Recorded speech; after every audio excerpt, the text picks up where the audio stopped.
मेरे प्रिय पुण्य आत्मा, जीवन में तुम्हारे साथ जो कुछ भी घटित होता है वह सब तुम्हारे कर्मों, पूर्व कर्मों और वर्तमान के कर्मों के आधार पर ही निर्धारित होता रहता है। सभी घटनाओं के प्रति तुम्हारा दृष्टिकोण अलग-अलग हो जाता है। जब तुम्हारे साथ कुछ बहुत अच्छा होता है तब तुम प्रसन्न होते हो, लेकिन उस घटना को शीघ्र ही भूल जाते हो। वहीं जब तुम्हारे साथ कुछ बुरा होता है, कुछ अनुचित होता है, तो तुम उसे शीघ्र नहीं भूल पाते और उसे अपने हृदय में छुपा लेते हो। मेरे प्रिय, परिवर्तन प्रकृति का मूल आधार है, क्योंकि परिवर्तन ही समय चक्र का भी मूल है। इसलिए परिवर्तन बुरा हो या अच्छा, इसे सभी को स्वीकार करना ही पड़ता है। यदि तुम्हारे पूर्वज परिवर्तन स्वीकार ना करते तो आज तुम यह सुविधाजनक जीवन कभी भी व्यतीत नहीं कर पाते। मेरे बच्चे, कभी कभी जीवन में ऐसी परिस्थितियां आ जाती हैं जब परिवर्तन से उत्पन्न विपत्तियों को सहना दुष्कर हो जाता है, कठिन हो जाता है, या कुछ समझने अथवा समझाने को शेष ही नहीं रह जाता। तब तुम्हारा थोड़ा सा धैर्य सब कुछ परिवर्तित कर सकता है। लेकिन उस क्षण तुम ये स्मरण कर लो कि ये वक्त भी बीत जाएगा, तो उसी क्षण तुम्हें विश्राम की अनुभूति होगी। क्योंकि कभी भी किसी के साथ एक समान परिस्थितियां नहीं रह सकती हैं। ना दुख हमेशा रह सकता है और ना ही सुख सदा के लिए ठहर सकता है। मेरे बच्चे, जब भी कोई निर्णय लेना कठिन हो जाए तो उस समय शांत रहना ही सर्वोत्तम उपाय होता है। ऐसी स्थिति में शांत रहकर केवल अपने ऊपर ध्यान लगाना ही श्रेष्ठ होता है। थोड़ी प्रतीक्षा करना, क्योंकि क्रोध और भावनाओं में आकर लिया गया निर्णय एक अस्थायी निर्णय ही होता है, जो तुम्हें जीवन भर दुख देना का कारण बन सकता है। समय कभी भी एक समान नहीं रहता है। आज संकट आया है तो ये संकट कल चला भी जाएगा। आज दुख है तो निश्चित तौर पर कल सुख भी आएगा। इसलिए ऐसे समय अच्छा या बुरा कुछ भी सोचे बिना सब कुछ नियति पर छोड़ दो, सब कुछ ईश्वर पर छोड़ दो। तुम्हारे ऐसा करने के बाद जो निर्णय होगा वही तुम्हारे जीवन का सर्वश्रेष्ठ निर्णय होगा। मेरे प्रिय, पिछले कुछ समय से तुम बहुत तनाव महसूस कर रहे हो। अपने जीवन में एक परिवर्तन की आस लगाए बैठे हो, किंतु तुम जान नहीं पा रहे कि तुम्हारे जीवन में परिवर्तन हो रहा है।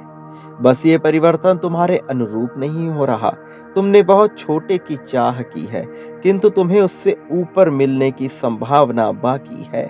तुम्हारा सामर्थ्य ये कहता है कि तुम्हें बहुत ऊंची चीज दी जाए, किंतु तुम बहुत छोटी चीज मांग रहे हो। इस वजह से तुम्हें यह परिवर्तन मालूम नहीं पड़ रहा, किंतु तुम्हारे जीवन में परिवर्तन हो चुका है। यह ऐसा परिवर्तन है जिसमें अभी तुम्हें दुख की अनुभूति हो रही है, लेकिन ये दुख वास्तव में दुख है ही नहीं। ये एक तैयारी है, तुम्हारे जीत के लिए एक तैयारी रची जा रही है। मैं परम पिता परमेश्वर तुम्हारे लिए ऐसी परिस्थितियों को रचित कर रहा हूँ, जिन परिस्थितियों से उबरने के बाद तुम्हारा जीवन न केवल सुंदर प्रतीत होगा, बल्कि वैभवशाली, शक्तिशाली और महिमामयी प्रतीत होगा। तुम्हारे जीवन में प्रेम की भरमार होगी, तुम्हारे जीवन में सौंदर्य की भरमार होगी। तुम्हारे जीवन में संपन्नता, प्रसन्नता और धन की भरमार होगी। मेरे प्रिय, तुम्हारे जीवन में धन का आना स्वाभाविक है। वो स्वतः ही तुम्हारे जीवन में आता चला जाएगा। धन के ऐसे ऐसे स्रोत तुम्हारे जीवन में आएंगे जिसकी तुम कल्पना भी नहीं कर सकते। तुम्हें ऐसी प्रगति मिलेगी कि तुम्हारे रिश्तेदार, तुम्हारे परिवार वाले, तुम्हें जानने वाले, तुम्हें समझने वाले, तुमसे परिचित सभी लोग अचंभित हो जाएंगे। सभी आश्चर्य से भर उठेंगे। सबकी आंखों में केवल एक प्रश्न होगा कि आखिर तुम्हें इतनी बड़ी जीत कैसे मिली है। मेरे प्रिय, किंतु तुम इसका उत्तर जान रहे होगे। बाकी सारे लोग केवल अनुमान लगाएंगे। कोई तुम्हें अच्छा कहेगा, कोई तुम्हें बुरा कहेगा। किसी की नजरों में ऐसा रहेगा कि तुम कोई सर्वश्रेष्ठ कार्य कर रहे हो, तो किसी की नज़र में ऐसा रहेगा कि तुम कोई तुच्छ कार्य कर रहे हो। किंतु इन सब परिस्थितियों में एक बात याद रखना कि तुम्हारा जीवन बेहतर होता जाएगा। किंतु अब आगे तुम्हारा जीवन कैसा होगा, ये तुम्हारे कर्म निर्धारित करेंगे। तुम दान, पुण्य, अपने शरीर की परवाह, भोग, लालसा, काम, क्रोध, किन चीजों को अपने जीवन में हावी करते हो और सबको कितने प्रतिशत के अनुसार कार्य कराते हो, ये देखना दिलचस्प रहेगा। क्योंकि यही तुम्हारे कर्म तय करेंगे। और मिली हुई सफलता तुम्हारे पास कितने समय तक ठहरेगी, ये तुम्हारे विवेक पे निर्भर करेगा। मेरे प्रिय, इसलिए जो भी करना उसे आनुपातिक रूप से करना, समानुपातिक रूप से करना, और जो भी करना उसे औसत में लेके करना। किसी भी चीज़ की अधिकता तुम्हारे लिए बेहतर नहीं होगी, फिर चाहे वो परोपकार ही क्यों ना हो। अधिकता में कोई भी किया गया कार्य बेहतर साबित नहीं होता। मेरे प्रिय, तुम्हें फैसला लेना होगा, तुम्हें उचित फैसला लेना होगा, बहुत सोच विचार के लेना होगा, क्योंकि तुम्हारा जीवन तुम्हारे ही हाथों में निर्भर करता है। तुम प्रगति को प्राप्त कर लोगे। उन्नति तुम्हारे जीवन का मूल आधार है, लेकिन प्रसन्नता तुम्हारे विवेक पे निर्भर करता है। तुम कितना प्रसन्न रहोगे ये तुम्हारे विवेक पे निर्भर करेगा, क्योंकि मैं तुम्हें प्रसन्न होने के अनेकों अवसर प्रदान करूंगा। ऐसे अवसर प्रदान करूंगा जब तुम्हें लगेगा कि दुख तुम्हारे जीवन को चारों तरफ से ढक रहा है, दुख तुम्हारे जीवन को ओढ़ कर बैठ गया है। उस क्षण में भी मैं तुम्हें प्रसन्न होने के बहुत से अवसर दूंगा, क्योंकि तुम्हारा जीवन बेहतर है, तुम्हारा जीवन परोपकारी है, तुम्हारा जीवन लोगों को प्रेरणा देने वाला है। मेरे प्रिय, तुम सामान्य नहीं हो, तुम सामान्य से भी श्रेष्ठ हो, तुम विशेष हो। तुम्हें अपनी विशेषता को समझना होगा। आकाश में चाहे घनघोर बादल छा जाएं या कोहरे ने पूरे आकाश को ढक कर रखा हो, संसार में, इस प्रकृति में जो भी घटना हो रही है वो तुम्हारे भले के लिए ही हो रही है। तुम्हें ये विचार करना होगा, तुम्हें समझना होगा कि संसार का प्रत्येक अणु तुम्हारे समर्थन में लगा हुआ है, तुम्हारी सहायता करने में जुटा हुआ है। तुम्हें उससे कैसे अपनी सहायता प्राप्त करनी है, ये तुम्हारे विचारों के विवेक पे निर्भर करता है। इसलिए तुम्हें विचार करना होगा अपने जीवन का, तुम्हें विचार करना होगा अपनी प्रगति का, तुम्हें विचार करना होगा धन का।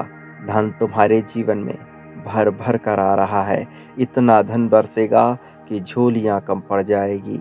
मेरे प्रिय, तुम तरक्की के लिए अपने आप को तैयार रखो, क्योंकि चमत्कार किसी भी क्षण घटित हो सकता है। तुम चमत्कार होने के बहुत करीब आ चुके हो, और इस चमत्कार को तुमने अपनी ही ऊर्जा से आकर्षित किया है।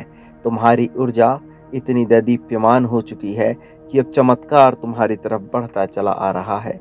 इस चमत्कार को स्वीकार करो। उन सभी लोगों को माफ कर दो जिन्होंने तुम्हारे साथ कुछ बुरा किया है, कुछ अनुचित किया है, किसी प्रकार की कोई गलत बात कही है, उन सबको माफ़ कर दो और केवल विचार करो अपने आप का, अपनी प्रगति का, अपनी जीत का। मेरे प्रिय, तुम्हारा जीवन संपन्नता से भरने वाला है। इस संपन्नता को स्वीकार कर लो और एक बात सदैव याद रखना, तुम जब भी अकेला महसूस करो, अपनी आंखें बंद करके मेरा विचार करो, मुझसे प्रार्थनाएं करो। मैं तुम्हारी प्रार्थना अवश्य सुनूंगा। मैं सदैव तुम्हारी प्रार्थना सुनता आया हूँ। इस प्रकृति में उपस्थित विभिन्न जीवों, परजीवों, आजीवों और निर्जीवों के माध्यम से मैं तुम्हें सुनता आया हूँ। मैं हमेशा तुम्हें सुनता हूँ, हमेशा तुम्हें सुनूंगा। मेरे प्रिय, तुम किसी भी परिस्थिति में कभी भी अकेले नहीं रहोगे। मेरा आशीर्वाद सदैव तुम्हारे साथ है। मेरे आने वाले संदेशों की प्रतीक्षा करना। सदा सुखी रहो। तुम्हारा कल्याण होगा, तुम्हारी उन्नति होगी।